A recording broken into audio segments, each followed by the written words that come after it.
Olá, bem-vindas aqui no canal. Hoje mais um vídeo onde nós vamos falar sobre a procrastinação. É um tema bem atual, né? Parece que todo mundo resolveu aí dar o diagnóstico de procrastinadoras e nós mulheres pegamos uma fatia aí dessa procrastinação.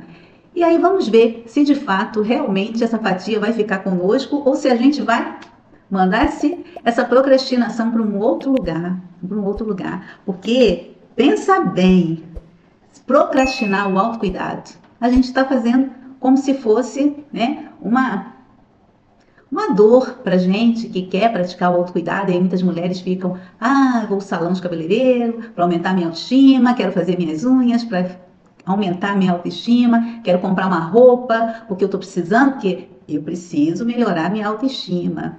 E aí não está relacionado a um autocuidado, esse que vai nos trazer realmente a recuperação da nossa saúde. Está bem distante, porque a recuperação da nossa saúde está mais voltada para o que tem de dentro de nós para fora, para externar aquilo que a gente está cativando todos os dias na nossa vida. Isso é possível? Muito possível. Se você ainda não é inscrita no canal, se inscreve aí, dá um gostei e compartilha com outra mulher que está precisando ouvir sobre a procrastinação, que está querendo e precisando muito da tua ajuda. Bora lá? Importância do autocuidado. Se o autocuidado ele é importante, que dirá se você procrastinar? Onde fica a importância dele? Então, a gente tem aí o autocuidado como algo muito popular. Porque eu tenho que praticar o autocuidado, skincare. Porque eu tenho que praticar o autocuidado. E tá tudo bem. Só que nós estamos falando de um autocuidado muito especial, que é o autocuidado da nossa saúde, que é o cuidar de si, que é o estar emocionalmente bem, que é estar espiritualmente bem, que é estar fisicamente bem. É esse cuidado que a mulher precisa entender para fazer essa prática. São todos os dias. Não é ir a um salão de cabeleireiro um dia no mês ou 15 dias e estar praticando o autocuidado. É muito diferente disso. Muito diferente disso. Porque o cuidar de si, ele está muito mais profundo e ele está muito mais inteligente e ele está muito mais voltado para as mulheres que tomam essa responsabilidade para si. É o que eu chamo de fazer essa gestão do autocuidado. Fazer a gestão da tua saúde. Ser a primeira, a número um, a protagonista das tuas ações de saúde. Porque se você não tomar para si, você está aí entregando essa demanda, essa joia para o outro. E depois? Como é que você consegue recuperar isso? Porque você não sabe isso, não sabe aquilo, nunca fez isso, nunca fez aquilo. E como que você vai recuperar a tua saúde? Não tem como. É preciso trazer para você. Então, o autocuidado ele ficou muito dito popular, como por exemplo skincare. Mas a gente vai falar que essa prática ela abrange tudo. Social, físico, mental. E tem vários pilares dentro de cada autocuidado. E a gente vai só citar um, por exemplo. Na saúde física, qual o autocuidado? Atividade física. Na saúde mental, qual o autocuidado? Aí tem vários outros pilares, né? Aí a gente vai falar do alto pilar do sono, do alto pilar da espiritualidade, do pilar da alimentação. Esses são pilarezinhos, subpilares dentro dos pilares do autocuidado. Que aí tem a gestão do estresse, que aí tem as conexões sociais, a cessação de substâncias nocivas, exercício físico, alimentação. E aí a gente pensa assim, sono e repouso, e a gente pensa assim, mas, poxa, eu tenho que pegar cada partezinha desse autocuidado e trazer para mim. Eu tenho que pegar cada detalhezinho desses subpilares, de cada pilar do autocuidado e trazer para mim. E trazer para mim de que forma? Aí a gente vem colocando assim a nossa saúde em risco por não estar atenta a esse autocuidado. Então a mulher, o que ela faz? Ela procrastina, porque é mais fácil você ir fazer um procedimento e achar que está se autocuidando, fazer um procedimento até estético, muitas das vezes, e falar, eu cuido de mim. Certa feita, a minha ginecologista me contou que a paciente dela chegou tão arrumadinha, esteticamente tão bonita, tão organizadinha, e aí na hora que veio os exames dela, os exames todos alterados, né? A parte ginecológica também toda afetada. E ela disse, eu senti piedade dessa paciente, porque ela projetou o autocuidado todo para a parte externa. e esqueceu de que esse autocuidado era de dentro para fora, ou não conhecia essas ferramentas, essas práticas, as estratégias, e é essa atenção que eu chamo você, mulher, para prestar atenção em você. Como eu estou hoje? Se olhar, né? Marcar presença para você, ser a protagonista da tua vida, né? E aí, quais os prejuízos de não se cuidar? Quais os prejuízos? A gente pode pensar consequências físicas, as consequências mentais, né? Quais os prejuízos? Então, eu não posso ignorar o autocuidado. Não posso, por uma série de problemas que eu possa surgir na minha vida física, como hipertensão, diabetes, obesidade, além de impactar na saúde mental. Percebe que isso tudo está relacionado? E aí, além dos transtornos, né, como depressão, ansiedade, que pode aí afetar a tua saúde mental. Vamos discutir agora como a falta desse autocuidado afeta cada aspecto da nossa vida. E aí eu vou falar de alguns aqui. O primeiro, tem impacto nas relações pessoais e profissionais? Tem. Como é que a mulher pode trabalhar? Como é que ela pode se relacionar adoentada? Porque ela entra num ciclo e que se ela não recuperar, se ela não for lá buscar esse entendimento, esse conhecimento das questões físicas, das questões mentais, o que falta? Aumentar o nível de consciência? Algo maior que isso, bem maior que isso. Porque muitas mulheres já aumentaram o nível de consciência sobre esses aspectos, né? Vem muitas informações sobre doenças. Isso faz a gente aumentar o nível de consciência. Mas é preciso encontrar algo muito maior. Eu chamo de propósito com a saúde. Responsabilidade com cuidar de si. Eu chamo de atenção aos compromissos ao qual você veio ao mundo. É muito maior do que aumentar o nível de consciência. É muito mais forte. É ressignificar para que eu possa ter essa atenção ao autocuidado. E aí tem essas questões do relacionamento, e se você negligencia, daqui a pouco você não está saindo de casa, daqui a pouco você não quer fazer mais exercício, daqui a pouco você está deitada, daqui a pouco você se aposenta, daqui a pouco você acha que vai aposentar e que você já não quer fazer mais nada porque você já fez. Tudo isso é negligenciar o autocuidado. Por que você não está viva? E por que agora não quero mais?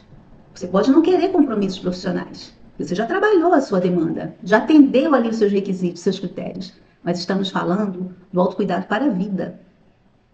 Estamos falando de relacionamentos pessoais. Estamos falando de relacionamentos consigo. Porque você vai conviver com você mesma. E o autocuidado, ele vai trazer para você, vai ressignificar a tua vida. Vai recuperar aquilo que você não estava atenta. E agora você está, e isso vai ser uma recuperação da sua saúde física e mental. E aí a gente a gente conhece várias histórias de mulheres, né, que transformaram as suas relações ao colocar o autocuidado no jogo. Melhoraram as suas relações. Quantas mulheres foram, após a aposentadoria, após o climatério, por exemplo, praticar exercícios físicos em praças, em academias, em centros de estúdio, em estúdios. E o que isso mudou na vida delas? O que isso mudou? Vira o jogo. Vira. Eu começo com essa prática, que é o exercício físico, que é o pilar do físico, da saúde física, né? O exercício físico é o pilar do corpo físico, atende essa demanda do corpo físico e até mental. Mas aí quando eu me coloco em primeiro plano, eu viro o jogo. E aí, por que as mulheres procrastinam o autocuidado? Porque procrastinamos o autocuidado. Muitas de nós lutamos muito com sentimentos de culpa, de autossacrifício, de que sou eu para fazer tudo. Eu começo a buscar sempre solução para todos, para minha casa, para minha família. Isso está no contexto histórico da mulher, contexto histórico feminino, onde eu já lá trago as minhas crenças, né? Eu já vi fazer. é uma continuidade, continua-se a fazer, né? Ajudar a família, educar os filhos, ajudar nessa criação e sempre ali renunciando esse autocuidado.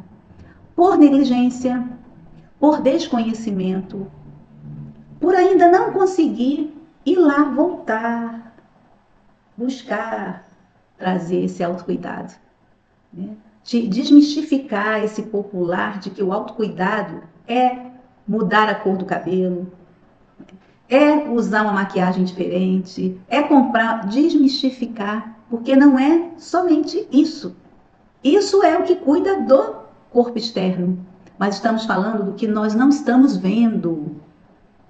Então, mulher, não olha só para aquilo que você está vendo, mas olha para aquilo que você não está vendo. E o corpo, ele fala através de sinais, através de sintomas, através de reações.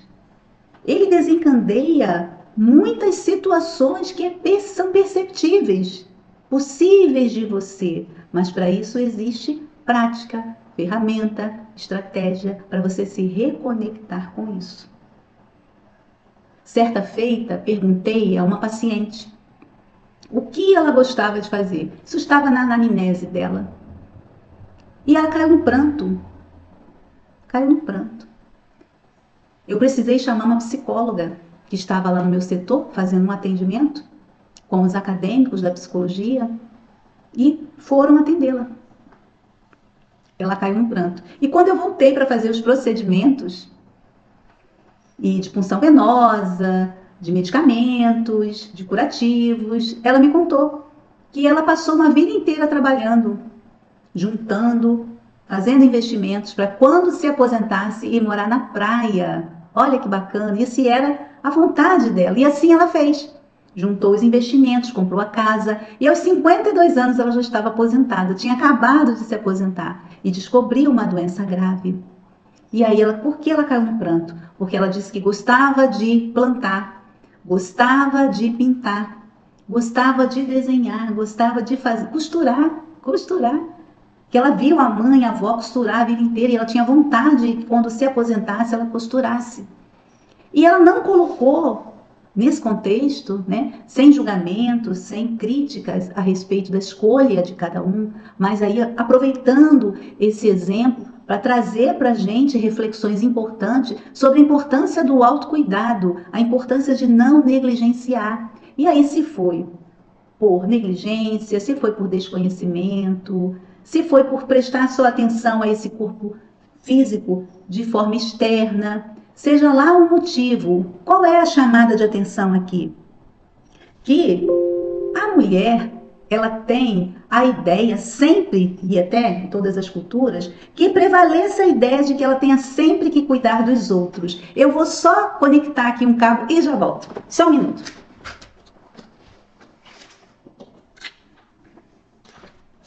E nasce essa cultura de que ela precisa de cuidar do outro e não cuidar dela. É automático. Não fazemos assim, eu vou cuidar dos outros, depois com a sobra eu cuido de mim. É automático, é cultural. Eu faço no automatismo. Só que eu esqueço de algo fundamental, que é esse cuidar de si para não entrar no ciclo do adoecimento. E não viver com a minha sobra. Quem quer viver com a sobra? Nós queremos viver com autonomia, liderando as nossas ações, ser a protagonista da nossa história. Nós temos os nossos desejos, as nossas aspirações. E aí, nós não queremos viver sem esses instrumentos da vida que nos fazem viver melhor, viver mais feliz. E aí, com esse sentimento de culpa e sacrifício, fica muito mais difícil perceber essa necessidade do cuidado interno. E aí, vamos aqui explorar algumas barreiras que a gente tem aí, que nos impede de cuidar da nossa saúde, do nosso bem-estar. Falta de tempo, recursos limitados e constantes da pressão diária da vida, que às vezes nos faz sentir que o autocuidado é luxo. Mas para que eu vou fazer isso? E não se permitir. Isso é uma procrastinação também, porque aí eu vou deixando, eu vou procrastinando. O autocuidado é luxo, isso não é para mim. Eu vou negligenciando, sem perceber os ruídos que isso pode me atingir. A curto prazo, possa ser que não, mas a médio e a longo prazo, eu estou ali, ó, envolvido nesse ciclo, em que a qualquer momento vou parar. E aí existem algumas estratégias para esse autocuidado, para que a gente procrastine menos? Existe alguma essa vida agitada, muitos movimentos, muitas conexões, e aí como é que a gente faz, né? Parece que a tarefa é muito árdua, né? Ela não está na nossa lista, é muito árduo, né? Fazer um exercício inteligente é muito árduo, parece que é muito difícil, porque aí a procrastinação não me deixa ir, sabe? Algo assim que está dentro, que não sai, né? Então existem sim estratégias práticas que me fazem superar a procrastinação, e aí nós vamos falar alguma delas. E a palavra-chave, né, para vencer essa procrastinação, no autocuidado, e a gente pode estabelecer metas assim pequenas e realizáveis, né? Porque a mulher procrastinadora, ela precisa entender que são pequenos passos. Porque ela fica assim: "Ah, mas eu não vou conseguir fazer isso que a outra está fazendo, ou eu não vou conseguir fazer, isso é demais para mim, jamais eu vou fazer isso. Não vou fazer". E aí eu não coloco um passo pequeno para eu alcançar chegar aquilo, ou eu não penso, porque eu já coloco uma barreira. Sim, são passos pequenos, são passos muito pequenos, para que a gente possa chegar a um passo grande. Como tudo na vida, chama-se processo. Como eu estou aqui no ponto A e quero chegar no ponto B, isso é processo. Tem uma caminhada do ponto A até o ponto B. Tem obstáculos, vão existir dificuldades menores, maiores, vão existir desafios nesse percurso, porque é processo. Um dia eu posso querer fazer, o outro dia eu não vou ter o tempo de fazer. No outro dia eu não vou ter tempo de fazer, mas eu não me acostumei a fazer. Então eu não consigo carregar um hábito seguido do outro que possa eu recuperar essa saúde. Eu entrar na trilha desse caminho saudável. E eu não tenho interesse em entrar, ainda acontece em muitas mulheres, porque eu não consigo ver o interesse. Eu não consigo perceber o quanto isso é fundamental para que eu não me preocupe com doenças preveníveis que eu poderia evitar. Eu não me preocupo, porque quando você faz a tua parte, você coloca a cabeça no travesseiro e dorme. Não, porque eu pratico isso aqui. E a chegar a praticar, eu preciso conhecer meu corpo, a minha mente, as crenças. Eu preciso saber como faz um planejamento. Eu preciso saber como que eu vou agir para que eu consiga conquistar o hábito, como é que são os micro-hábitos, como é que eu faço o carreamento disso, de associar um com o outro, como é que eu estabeleço a minha rotina. Eu preciso pensar para não deixar que a vida me leve a essas construções equivocadas. E aí, quando eu começo a enxergar esse ponto de partida, eu dou um salto de qualidade. E aí, como que eu posso, por exemplo, conquistar um pequeno hábito? Vou dar aqui um exemplo. Se for do pilar físico, após o jantar, eu posso fazer uma caminhada de 5 minutos, de 10 minutos? Após o jantar, eu posso caminhar um pouco? Eu posso, antes de eu me deitar, eu posso fazer uma meditação? Pensar nesse sentido. Eu posso refletir sobre o que eu fiz durante o dia, da hora que eu acordei até a hora que eu estou ali? Isso é um autocuidado, porque são pequenos hábitos que eu vou construindo ao longo da minha caminhada para... É processo, é processo. Por isso que há uma procrastinação, porque eu quero todo, quero muito. E aí, como eu não consigo fazer aquilo, eu vou deixando, eu vou deixando. Sabe aquelas mulheres, por exemplo, que dizem assim: ah, no final de semana eu tenho muitas coisas para fazer em casa e no sábado eu vou tirar o dia inteiro para fazer tal coisa. Por que eu não fui fazendo? Por que eu tive que esperar um sábado inteiro para fazer aquilo tudo? Tirando mudança, tudo são microprocessos. Está ali, dentro do processo. Mas eu não consigo, Flávio, fazer esse planejamento. Tem que ser um dia. Vai conseguir fazer aquilo no dia? Não sei. Outra questão. Lembrar você que você não está sozinha. Não estamos sozinhas nesse processo. esse processo realmente, muitas vezes, precisa de rede de apoio. Porque esse processo do autocuidado e de não procrastinar o autocuidado, ele vai ter aí um monte de demandas para eu atender. Eu consigo? Sim, eu consigo. Tem histórias belíssimas de mulheres aí procrastinadoras que conseguiram se reinventar, conseguiram até após a aposentadoria ter outras atividades, trabalhar, se reinventar com a ajuda desse autocuidado. E como a gente pode ter, por exemplo, apoio dos amigos para esse autocuidado? Porque quando a gente fala nas conexões, para ter uma conexão saudável, será que eu estou ali percebendo se o ambiente em que eu estou com amigos, com amigas, com família, que eu estou convivendo, aquilo me traz, ao invés de eu melhorar esse autocuidado, eu estou regredindo nesse autocuidado e eu posso ser exemplo aí para minha família? Olha quantas pessoas eu posso colaborar, eu posso ajudar nesse autocuidado, então eu preciso de apoio. Bom, conhecemos alguns riscos da procrastinação, alguns, não conhecemos todos, né? E algumas estratégias até para superar esse autocuidado. Se você fosse escolher hoje, né, você está aqui no A, você está aqui no ponto A e você quer chegar ao ponto B. Para isso você tem um caminho para fazer. Qual caminho eu quero escolher para chegar ao ponto B? Um que eu vou mais reto, né? Como se fosse uma tartaruga ali, devagarzinho, devagarzinho, devagarzinho, mas sem parar. Eu quero ser aquela coelhinha que eu quero. Aí eu fico cheia de ansiedade porque agora eu aprendi muitas coisas que eu não tinha pensado ainda na minha vida e eu quero ser aquela. Vai me faltar o ar, eu posso não aguentar e procrastinar novamente. Ou eu quero ser a avestruz, o avestruz. Aquele que vai, tum, parou, ficou, não progrediu.